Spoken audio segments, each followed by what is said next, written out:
Hi everyone, I'm Rick McKinley, and you're watching another episode of The Rick's Pick Show. Okay, viewers, I have a question for you.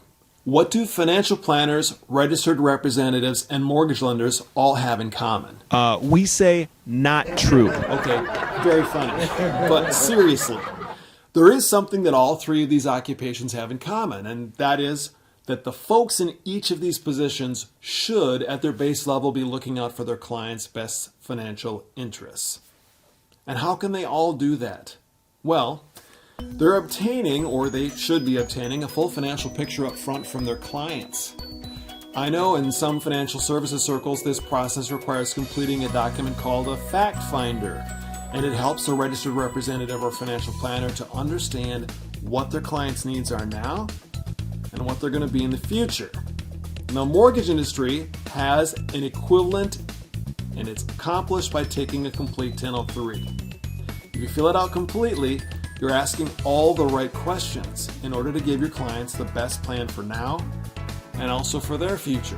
So, where am I going with this? We'll do a Google search on average retirement savings for a 65-year-old, and you'll see Edward Jones links popping up, which take you to this page. I'll have you know, I'm not an employee with Edward Jones, nor am I being paid to advertise for them. They're providing a graphic sourced from the Federal Reserve, which shows the average retirement savings by age group. Scroll down a little further to see their savings milestones, also by age group, and you'll realize that most people on average don't have enough money saved for retirement. So, mortgage lenders, when you receive that online application your borrowers filled out, you'll probably notice they've left the asset section mostly or completely blank. If they haven't completed the asset section of the 1003, then maybe they do have assets that they don't want to disclose, or maybe they don't have any. This could be an indicator of need. How old are the applicants? Are they on track with saving for retirement? You can find out by asking the hard follow-up questions. What are they going to do? Do they have a plan? Once you have these answers and you know their true financial picture, it might be worth looking at the possibility of offering a reverse mortgage. Now, if you've never looked into reverse mortgages in the past, you probably don't realize how they can help your borrowers. Well, here are 3 quick benefits for your borrowers to have FHA's version of the reverse mortgage, the HECM, or Home Equity Conversion Mortgage. First, your borrowers would no longer have a required house payment. They can make payments if they want, and they will receive a 1098 at the end of the year for tax purposes if they do, but the beauty is they don't ever have to make another house payment. Now they can live on a lot less income, and they won't lose their home.